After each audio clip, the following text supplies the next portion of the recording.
Boys, it's great to meet you. You too. A gothic adventure that you've made, which you don't see very many of, which was hopefully, well, might have been part of the reason you fancied doing this, was that it was, big budget movie that tends not to get made, this kind of genre.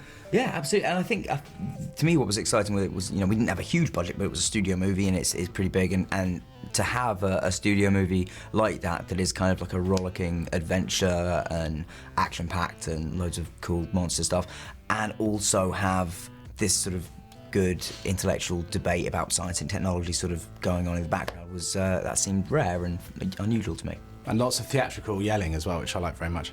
Yeah, these are the people on edge at all times and who are sort of pushing back the boundaries of science and what we deem as right and wrong, so it's high stakes all the way. I can help noticing, James, as well, that there's quite a lot of spit that comes from your mouth. And I thought the term spitting mad comes from somewhere, and he is in that bracket of madness that requires to be spitting mad. I thought it should be 4D, because I really felt like I was getting some of that. Did you wear a Mac? Well, I felt like I should have, Yep.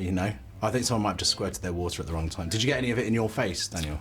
As much of it as I could. Bathing in it. Yeah, really soaked it up. It's like, That's He's McAvoy's spit. I need it. Yeah. The mad scientist, it made me think of a mad professor I had at, well, not professor, we don't really call them that anymore, but a mad science teacher who would make you, if he caught you chewing gum, he'd make you pick an old bit. Oh, That's a great punishment. He was old school. He also made a guy wash his face because he thought he had Mondays. He just had a birthmark. So he was one of, so I think he had eyesight I feel like that's problems. the kind of thing to do. Yeah, Wash your face. Did you have any any crazy teachers that making this made you think, oh yeah, they were a bit mad? Or neighbour, doesn't have to be teacher. I had a teacher that called me I didn't think he was mad, I thought he was an arse.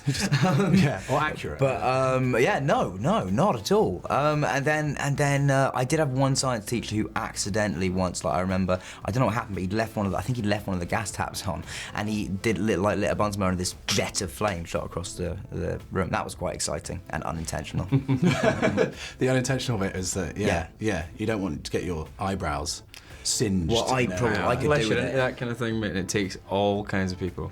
And you mentioned rollicking. You two kind of are very physical in this, and I read in the production notes that you just really thought this, let's make no boundary to this. Let's just, when they say action, let's just beat each other up and see how far we take it without actually hurting each other. Yeah, well, not quite beat each other up, but let's, these are guys that are dealing with flesh and dealing with creating bodies and creating monsters and dealing with hearts and lungs and stuff, and I don't think they're squeamish with their physicality as much as they're not squeamish with other beings' physicality as well.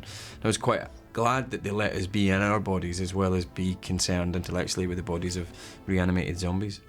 The film did make me, the period setting is glorious, and it's beautiful. It does look stunning as well, which I really like. Actually, Crimson Peak, it sort of made me think, I'm glad that we have some of these films where the devil's in the detail, which is really nice. Well, that's our director, Paul, and that's our amazing DP, Fabian, and our amazing set designer, and the way they executed that work, that goes down to them as well. But I did think it would be great to see Igor and Victor in a contemporary setting as well. I was thinking sort of men behaving badly. I was thinking you two have got such great chemistry as mates. I thought there's no end to what I want to see Igor and Victor doing, or James and Daniel, really. Go on holiday. They are a kind of strange sort of odd couple, really, aren't they? Absolutely. If there was a sequel, that would be just them trying to live together. Yeah, we're not trying to create a monster anymore. We've put that behind us. We're just trying to get on and try to find love. And just two guys making our way in Victorian England. Yeah. Dating, on the dating scene. Yeah.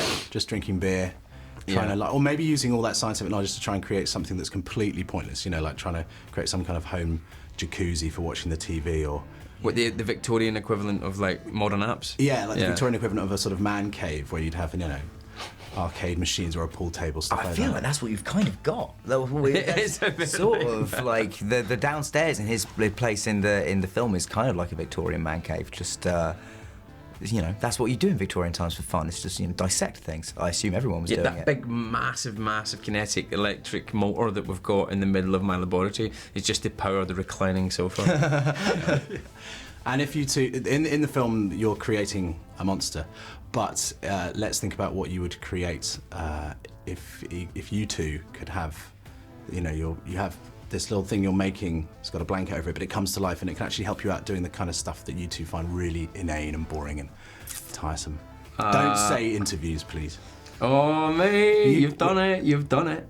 Are you Go on, you go first. I don't know. Well, I mean, I've been obsessing about sort of the idea that you can pretty much cross anything with a giraffe and it comes out looking funny. I don't know if there's a huge purpose to this creature that I could get to like do stuff for me, but I just think, you know, a fish with a giraffe or a crab with a giraffe, sort of a long-necked weird thing that walks sideways, anything like that's going to be pretty funny to watch. But it wouldn't help you do the washing up, Daniel. That's my But it would only thing. entertain me while I just like watching my strange hybrid trying to live would entertain me as I did the washing up. I quite like a family of zombie rabbits that could climb and that would cover up the lenses of every single parking camera or camera held by a parking attendant in the Greater London area. That's because great. it's just ridiculous. Are you plagued by those? Are you? That's your pet peeve, I'm isn't not it, James? plagued, man, but just sometimes it's just like this is ridiculous. It's unfair, actually. All right. Well, look. Thanks, chaps. Cheers.